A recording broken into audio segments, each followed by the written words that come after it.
ಎಲ್ಲ ಮರಗಿಡಗಳು ಕೂಡ ಬೇರೆಯವರ ಸಹಾಯಕ್ಕೋಸ್ಕರವಾಗಿ ಹಣ್ಣನ್ನು ಬಿಡುತ್ತೆ. ತಾವು ಬಿಟ್ಟಿರ್ತಕ್ಕಂಥ ಹಣ್ಣನ್ನು ತಾವು ತಿನ್ನೋದಿಲ್ಲ.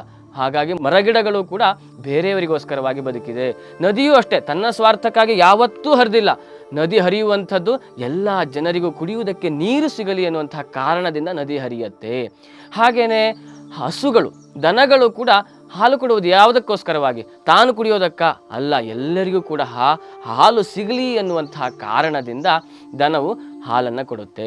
ಅದೇ ದೃಷ್ಟಿಯಿಂದ ಪರೋಪಕಾರಾರ್ಥಂ ಇದಂ ಶರೀರಂ, ಈ ಶರೀರ ಅನ್ನುವಂಥದ್ದು ಇದೆ ಯಾವುದಕ್ಕೋಸ್ಕರವಾಗಿ? ಬೇರೆಯವರ ಸಹಾಯ ಮಾಡುವುದಕ್ಕೋಸ್ಕರವಾಗಿ.